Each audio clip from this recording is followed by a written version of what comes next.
episodul 2 din Copii versus Tata. Pastele arse.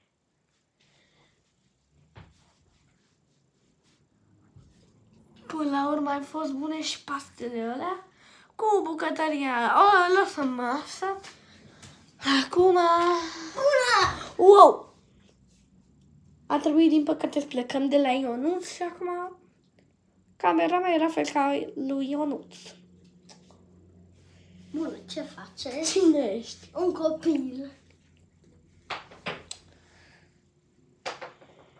Va prea mai târziu ce-am aici. Tu n-ai voie să vezi după filmare de videoclipurilor. N-am zis nimic. Hai, da, eu o să mă duc până sus acolo. Pa, pa.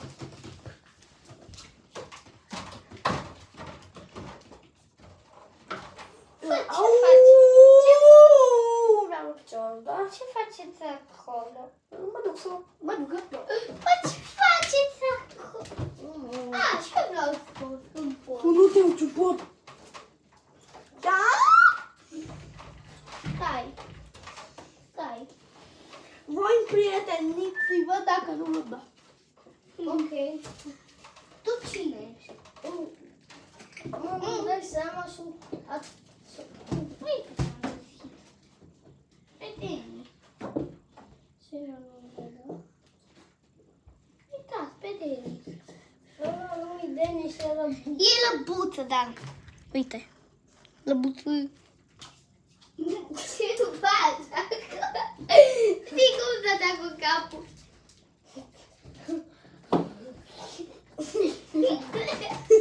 Dubladul de scenă că joc de pro. Voi vorbiți în continuare, eu mă duc la treaba mea. Ce faci? Aici, tu ce? Ce Saru? Nu te uita că e unealta secretă care o să o folosesc în alte videoclipuri. Sau chiar în ăsta. Nu se știe. Dar nu, mică, am auzit că și-o sautat ceva. Dacă veniți, vă bat. Sar cu corda. Tu ce faci? Bine. De ce citești? Cititul nu e sănătos. Dacă citești, o să te îmbolnăvești. Asta e chiar animat. Dacă nu te citești, o să te îmbolnăvești. Stai aici. Să vedem ce are zonă. Dar asta poți să citești. Asta nu e... Asta e de mână. Dar nici măcar nu știi cum să scrii de mână. Tu în primul rând o văzut. Uite una.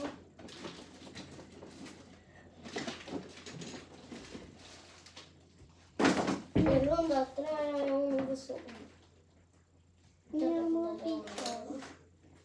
I-am rupt piciorul. O să te îmbolnăvești. Avem o problemă, proșilor. Proșilor, avem o problemă foarte mare. Cred că aud un sunet, cred că începe să ardă casa. Oh, nu. Apa. Proștilor, m-am păcălit. Acum chiar nu glumesc, dar chiar aud un sunet. Bă, arde casa! Bă, uitați-mă! Eu în sus! Că e de jos în sus! De ce n-ai coborât? Sau e din sus în jos? Fugie de arde casa! Ia